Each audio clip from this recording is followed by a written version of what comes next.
Hello friends, welcome to our channel current affair updated. This is Devashish Awasthi.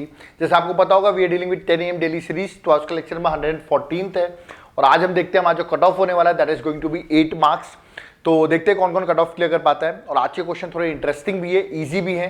So let's start with the today series. Okay, तो देखिए सबसे पहला question जो आपके सामने है that is regarding two important, याद रखिएगा, एक इंपॉर्टेंट स्कीम है जिसका नाम है गरिमा ग्रह। ओके, तो गरिमा ग्रह जो है पूछा गया which among the following statement are correct regarding this scheme. Okay, तो फर्स्ट पॉइंट है, ये जो स्कीम है it provide a shelter to transgender person only. तो जो ट्रांसजेंडर पर्सन होते हैं उनको घर देने के लिए ये स्कीम है।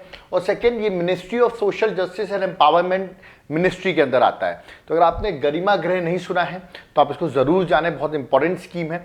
इसे ग्रह से तो ये तो समझ में आ रहा है, yes it is regarding the homes. Okay, तो मैं बता दूं आपको मार्क करना correct answer, one only, two only, both या दोनों ही स्टेटमेंट रॉन्ग है। तो आई होप जिसने सुना होगा अच्छी बात है, नहीं सुना कोई बात नहीं। याद रखिए दोनों ही स्टेटमेंट सही है। Correct answer option number C है, that is both 1 and 2। Ministry भी सही दी हुई है और याद रखिएगा ट्रांसजेंडर कम्युनिटी को होम्स प्रोवाइड करने के लिए स्कीम लॉन्च की गई है। ओके, तो आप देख सकते हैं यहां पर ministry of social justice and empowerment है। ओके, कमेंट बॉक्स में आप मुझे मिनिस्टर का नाम बताइए कि अभी सोशल जस्टिस एंड एम्पावरमेंट में कौन है मिनिस्टर, ये आप मुझे कमेंट बॉक्स में बताइए। ओके, चलिए नेक्स्ट क्वेश्चन में आते हैं। क्वेश्चन नंबर सेकंड, अभी आपने दिवाली अभी निकली है, आपने इंपॉर्टेंट चीज सुनी होगी, छठ पूजा।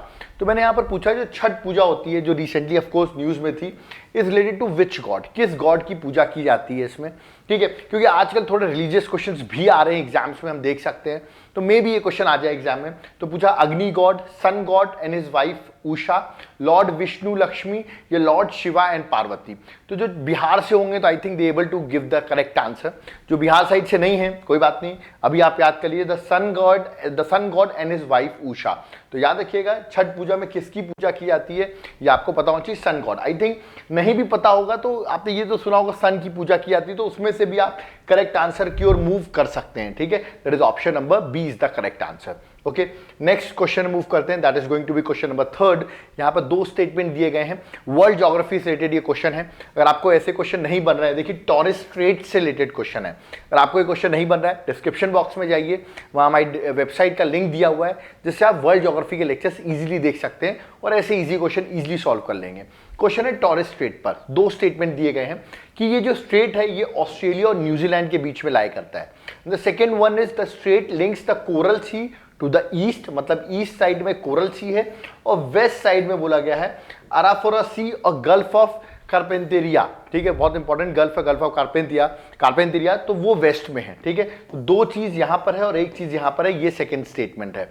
तो हो सकता है आपको ये इतना डिटेल में नहीं पता हो, बट टॉरस स्ट्रेट है कहां पर है, that is very important point. At least आपको इतना तो पता होना चाहिए टॉरस स्ट्रेट कहां पर है। तो याद रखिएगा पहला स्टेटमेंट रॉन्ग है, न्यूजीलैंड और ऑस्ट्रेलिया के बीच में नहीं है ये स्ट्रेट। ओके, तो कमेंट बॉक्स में बताइए ऑस्ट्रेलिया और न्यूजीलैंड के बीच में जो स्ट्रेट है उसका नाम क्या है, ये आप मुझे कमेंट बॉक्स में बताइए।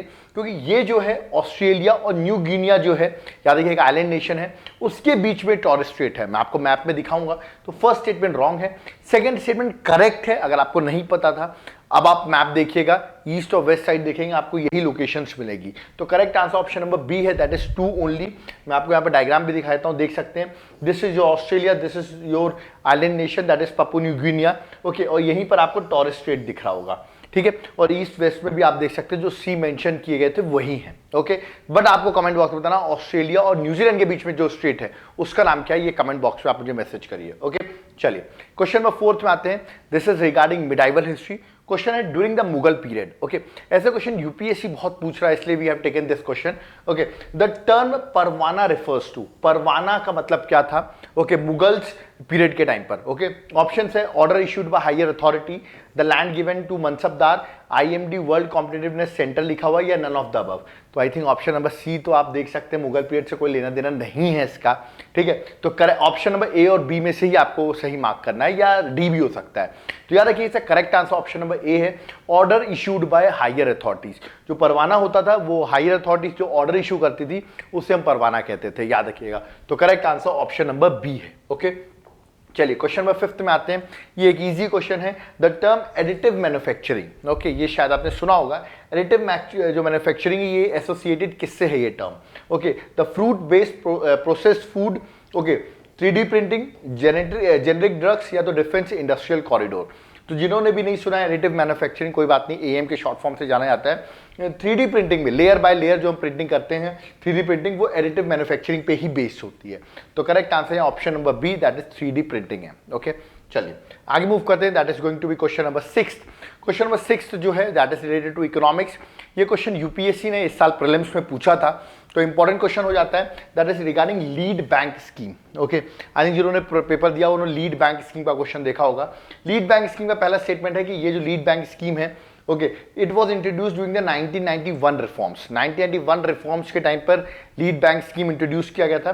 सेकंड स्टेटमेंट है, इसका एजेंडा जो था स्कीम का, वो started for providing adequate banking and credit in rural areas through an area approach with one bank assign for one area. मतलब हर बैंक को एक एरिया दे दिया जाता था कि उस एरिया को, उस बैंक को डेवलप करना है, उस एरिया को डेवलप करना है बाय प्रोवाइडिंग फाइनेंशियल इंक्लूजन। मतलब बैंकिंग सर्विसेज उस पर्टिकुलर एरिया में हर लोगों के पास होनी चाहिए। ये थी लीड बैंक स्कीम। ये लिखा हुआ सेकंड स्टेटमेंट।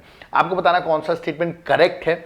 तो yes, second statement is correct, बिल्कुल सही है। एरिया बेस्ड अप्रोच होती थी वहां पर। लेकिन फर्स्ट स्टेटमेंट जो है वो रॉन्ग है। 1991 रिफॉर्म्स की बात नहीं है।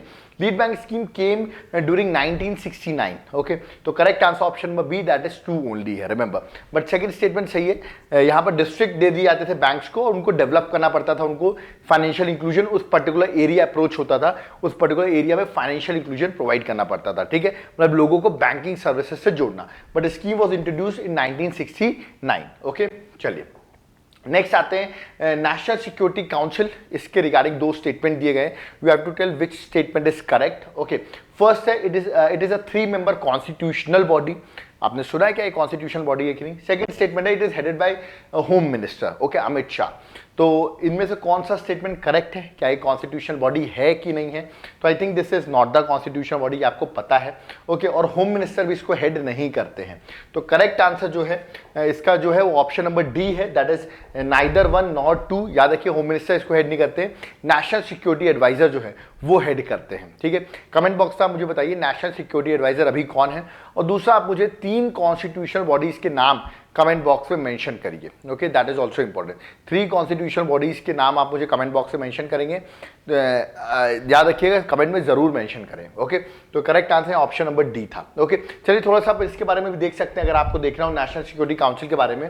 याद रखिए, एग्जीक्यूटिव बॉडी है first of all, statutory body भी नहीं है। ये एडवाइस करती प्राइम मिनिस्टर को on matters regarding the security issues. Okay, और इसको former prime minister Atal Bihari Vajpayee के टाइम पर 1998 में स्टैब्लिश किया गया था।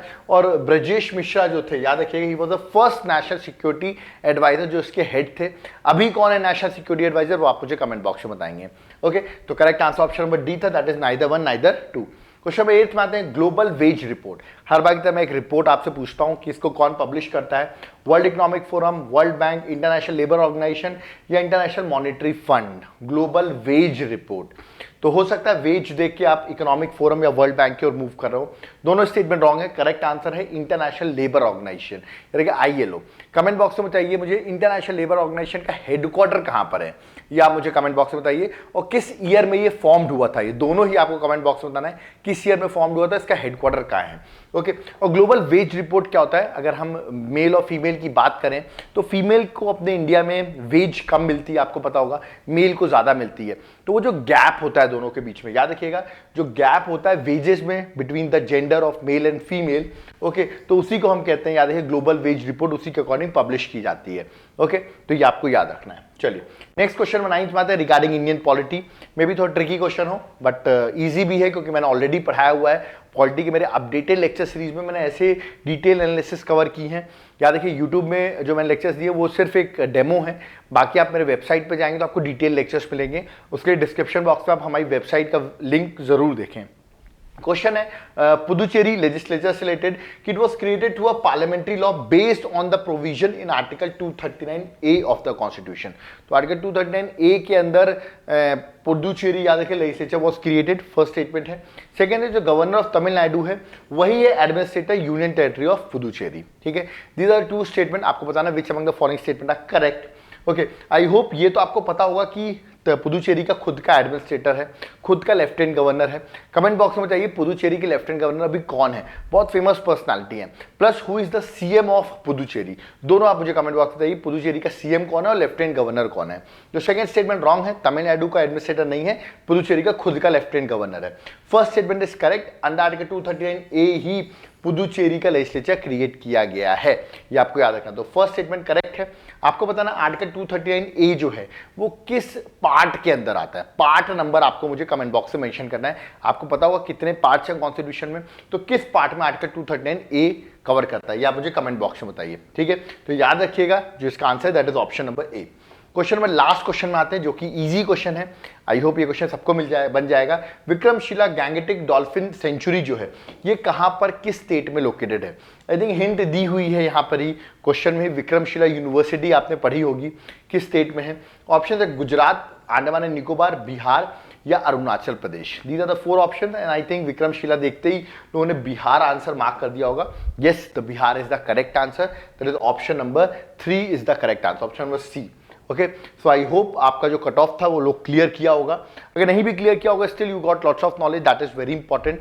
ओके, अगर आपको इसकी पीडीएफ चाहिए हमारे व्हाट्सएप ग्रुप को ज्वाइन करें, नंबर यहाँ पर मेंशन है, डिस्क्रिप्शन बॉक्स में भी नंबर दिया हुआ है, वहाँ से आप नंबर लेके हमारे ग्रुप को ज्वाइन कर सकते हैं, जहाँ पर आपको उसकी पीडीएफ अवेलेबल हो जाएगी। प्लस अगर आपको कोई डाउट क्वेरीज है वो भी आप कमेंट बॉक्स में जरूर मेंशन करें।